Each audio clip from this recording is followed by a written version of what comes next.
Bahujan Samaj party में चल रही आंतरिक कलह खुलकर सामने आई। आज नागपुर शहर में बहुजन समाज पार्टी के जिला अध्यक्ष संदीप मेश्राम, माजी पक्ष नेता जितेंद्र घोड़ेसवार, माजी प्रदेश सचिव रुपेश बागेश्वर, अन्य पदाधिकारियों ने एक संयुक्त प्रेस वार्ता कर अपनी ही पार्टी के विदर्भ विभागीय पदाधिकारी दादाराव उइके, सुनील डोंगरे, पृथ्वी शेंडे पर प्रेस और सोशल मीडिया पर विज्ञापन देकर उन्हें अनैतिक तरीके से सहारा लेकर पार्टी से निलंबित करने का गंभीर आरोप लगाया। निलंबित पदाधिकारी घोड़ेसवार और बागेश्वर के अनुसार उन्हें चुनाव के दौरान अनुशासनहीनता और पार्टी विरोधी गतिविधियों जैसे झूठे आरोपों के चलते पार्टी से निष्कासित किया गया। उन्होंने खुद पर लगाए गए सभी आरोपों को बेबुनियादी बताया। इस विषय पर महान्यूज 7 के संवाददाता मुकुंद चौरसिया ने बहुजन समाज पार्टी के कथित निलंबित पदाधिकारियों से बात की। आइए देखते हैं ये रिपोर्ट। सर, ये पार्टी के पदाधिकारियों की एक तरफा निष्कासन की कार्रवाई को आप अध्यक्ष के तौर पर किस तरीके से देखते हैं आप? ये जो निष्कासन हुआ है, ये जिन्होंने भी निष्कासन किया है, ये पक्ष विरोधी काम किया है। बहुजन समाज पार्टी ये शिस्तबद्ध पक्ष है, ये संवैधानिक पार्टी है। संवैधानिक के माध्यम से जिस किसी को भी हम निष्कासित करते हैं उनको हम शोकास नोटिस देते हैं। शोकास नोटिस देने के बाद में जो पक्ष विरोधी काम किया है उनकी सहानिशा करते हैं, उसके बाद में हम पक्ष से निष्कासित करते हैं। ये जो कार्रवाई हुई है निष्कासित, ये इसका बहुजन समाज पार्टी नागपुर जिला अध्यक्ष के नाते इसका मैं खंडन करता हूँ। इस तरह की एक तरफा कार्रवाई के पीछे कौन कौन लोग हैं?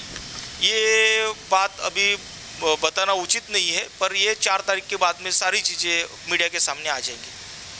आप पर अनुशासनहीनता का आरोप लगा है, इसको आप किस तरीके से लेते हैं? सर, मैं 2017 के सार्वत्रिक चुनाव में नागपुर की जनता ने, मतलब महानगर पालिका प्रभाग 6 की जनता ने मुझे बरगच्चे वोटों से चुनकर दिया है। निश्चित रूप से मैं पार्टी के अंदर में कई वर्षों से काम कर रहा हूँ। विविध जिला अध्यक्ष, प्रदेश महासचिव, जिला प्रभारी और शहर महासचिव, ऐसे बहुत पदों पर मैंने काम किया हूँ। और इसीलिए जिस जनता के बीच में मैं काम करता था उस जनता ने मेरे ऊपर विश्वास डालकर बरगच्चे मतों से चुनकर भेजा है। और मैं अकेला नहीं तो मेरे प्रभाग से चारों के चारों कैंडिडेट को चुनकर भेजा है। तो मेरे कार्यों की गतिविधियाँ बोलो या जनता के अंदर में मेरा विश्वास बोलो और बहुजन समाज पार्टी का आशीर्वाद, बहन जी का आशीर्वाद और तत्कालीन प्रदेश के जो भी अध्यक्ष और जिला के अध्यक्ष थे उनका आशीर्वाद के वजह से मैं चुन कर गया। निश्चित रूप से मैं नागपुर शहर के अंदर बहुजन समाज पार्टी के माध्यम से मैं एक पॉपुलर व्यक्ति बना। महानगर पालिका पे मुझे 2021 में मुझे गठनेता की जवाबदारी दी गई। कोरोना काल के बाद में मात्र 7 महीने का कार्यकाल मेरे को गठनेता के रूप में कार्य करने का मिला और मैंने विविध प्रभाग की समस्या हो या नागपुर शहर की जनता की समस्या हो, सभागृहों के अंदर में मैं स्टैंडिंग में भी 2017-18 में था। मैं स्टैंडिंग में भी कई ऐसे मुद्दे जो है बीजेपी कांग्रेस के विरोध में, और हमारा जो फुले मार्केट है, फुले मार्केट की जो जगह है वहाँ का यूजर फुले है, फुले मार्केट के नाम से वो यूजर भी मैंने वहाँ पे अडॉप्ट किया। इवन संघ के बिल्डिंग में जो करोड़ों रुपए का काम करना चाहते थे तो उन्होंने हवाला दिए थे स्टैंडिंग कमेटी में कि भाई हम दीक्षा भूमि का काम करते। दीक्षा भूमि भारतीय संविधान के अनुसार वो ट्रस्ट है। उसी तरह जो ताजबाग है ये ट्रस्ट है संविधान के अनुरूप, मगर संघ की बिल्डिंग या संघ का कार्यालय ये कोई ट्रस्ट नहीं है और इसलिए वहाँ पे प्राइवेट प्रॉपर्टी है, वहाँ पे कोई भी गवर्नमेंट का निधि वहाँ पे नहीं होना चाहिए। मैंने रोक लगाई। इस तरीके के ऐसे बहुत सारे मुद्दे हैं जो शहर के अंदर में विकास के संदर्भ में मैंने बात रखी। इवन शहर में जो घरकुल की समस्या है, घरकुल की समस्या को मैंने छुड़वाने का काम किया। नागपुर के अंदर में जो प्रधानमंत्री आवास योजना का जो काम है मेरे वजह से हुआ, क्योंकि मैंने ये कहा कि भाई एनआईटी और नागपुर में महानगर पालिका ने ये जब प्रधानमंत्री ने ये घोषणा की है माननीय मोदी जी ने, तो ये आवास तो नागपुर में भी बनना चाहिए। नागपुर में भी घरों की ज़रूरत है। निश्चित रूप के उसके ऊपर सभागृह में बात रखी, मैंने कमिश्नर के सामने धरना दिया। तब कोई नागपुर के अंदर में वो राज्य सरकार को भेजा गया। राज्य सरकार में वो ज़मीन का मामला जो था वो सैंक्शन किया और यहाँ पे घरकुल तैयार हुए। तो ये सारी प्रक्रिया में मैं शहर की जनता की प्रक्रिया में रहा। मैं पॉपुलर होते गया। पार्टी का योगदान है, कार्यकर्ता का योगदान है और मेरे ऊपर जो भी वर्जन और आशीर्वाद है लोगों के, उसके माध्यम से मैं आगे बढ़ते गया। समाज में अभी 2 वर्ष पहले मेरे को कोई जिम्मेदारी न होते हुए मैं पार्टी के हर अच्छे कार्यों में मैं सम्मिलित रहा। और यो सिला इन कुछ गड़बड़ी करने वाले लोग, इन्होंने जो गड़बड़ियाँ की होगी वो गड़बड़ियों का फुटरा कार्यकर्ता के माध्यम से सोशल मीडिया पे उनके ऊपर कमेंट किए जा रहे और उन्होंने ये कमेंट ही नहीं तो जो 1.5 महीना पहले रवि भवन में घटना घटित हुई हमारे प्रभारी जी पर, जो लोगों ने मुझे निष्कासित किया, उन्होंने मारझोड़ करने का प्रयास किया, वो उन्होंने पुलिस स्टेशन में रिपोर्ट दी क्योंकि उनको वो सहन नहीं हो रहा था, मानसिक दड़पण में आ रहे थे और उनकी चर्चा जगह जगह पे हो रही थी, तो उसके वजह से उन्होंने पुलिस स्टेशन में कंप्लेंट की। तो उनके पीछे शायद घोड़ेश्वर जी और बागेश्वर जी ऐसा अनुमान लगाकर उन्होंने हमें निलंबित करने का काम किया, लेकिन ये अनुचित है और निंदनीय है। आपका अगला कदम क्या होगा इस पर? मैं बहुजन समाज पार्टी का सक्रिय कार्यकर्ता, निश्चित रूप से मुझे बहन कुमारी मायावती जी न्याय देंगी।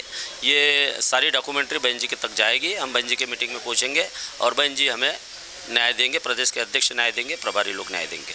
आप पर पार्टी विरोधी गतिविधियों का आरोप लगा है, उस पर क्या कहेंगे आप? पार्टी विरोधी गतिविधियों का जो आरोप है वो तो निराधार है, उसमें कोई आधार नहीं है। और जिन लोगों ने लगाया है उनके पास में ऐसे कुछ प्रूफ नहीं है और उनको पावर भी नहीं है कि मुझे निष्कासित करे, क्योंकि बहुजन समाज पार्टी में जो है प्रदेश अध्यक्ष, प्रदेश प्रभारी, जो राष्ट्रीय पदाधिकारी होते हैं, इन लोगों के जानकारी देकर इनके मार्गदर्शन में ही ऐसे निष्कासन की कार्रवाई होती है। और मैं तो अभी साधारण कार्यकर्ता हूँ। अब आपका फिर नेक्स्ट स्टेप क्या होगा, अगला कदम क्या होगा आपका? नहीं, ये जो बात हुई है ये बड़ी निंदनीय हुई है, जिससे पार्टी की बदनामी हो रही है। पेपर में जिन लोगों ने दिया है और हमें दे देते थे लेटर कि आपको पार्टी से निकाला गया, हम चुपचाप बैठे थे। लेकिन हमें छोड़कर ये मीडिया में दे रहे, पेपर में दे रहे, इसका क्या मतलब है? इसका मतलब सीधा सीधा दिख रहा है कि पार्टी को ये लोग बदनाम करना चाहते हैं, पार्टी के विरोध में ये कुछ बातें फैलाना चाहते हैं। ये इनका मंसूबा ये स्पष्ट हो रहा है, क्योंकि हम तो कैडराइज कार्यकर्ता है, अनुशासन प्रिय है, हम कार्यकर्ता है, हम कोई पदाधिकारी नहीं। हमको अगर बोला गया होता है आपको पार्टी से निकाला गया, बात खत्म हो जाती थी। लेकिन सोशल मीडिया और मीडिया में ये बातें फैला रहे हैं और पेपर से न्यूज़ जाहिर हो रही है कि बसपा में गुटबाजी, तो पार्टी का नुकसान हो रहा है। तो ये नुकसान ना हो, इसलिए ये बातों का खंडन करने के लिए हम आज मीडिया में आए हैं। हम मीडिया में ज़्यादातर आते नहीं है और मैं उसकी ज़रूरत भी नहीं है, क्योंकि हमारा काम समाज के अंदर संगठन के लिए होता है।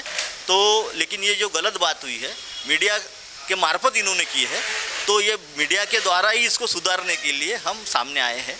और जो बसपा में कोई गड़बाजी नहीं है, लेकिन कुछ लोगों ने ये जो हरकत की है, तो ये भी एक प्रकार से पार्टी अनुशासनहीनता है और ये पार्टी विरोधी गतिविधि है। तो मुझे ऐसा लगता है कि जिन लोगों ने भी ऐसा कार्य किया है, मैं उनका नाम नहीं लूँगा, जो भी है उन लोगों, नाम ले सकते हैं आप? नाम ले सकते हैं? हाँ, ले तो सकता हूँ, क्योंकि उन्होंने जाहिर तौर पे लेटर भेजे हैं। जैसे सुनील डोंगरे जो विदर्भ के इंचार्ज है, जो पृथ्वी शेंडे जो सचिव है, और जो दादाराव जी उइके जिनके सिग्नेचर पे लेटर पैड पे उन्होंने घोषित किए।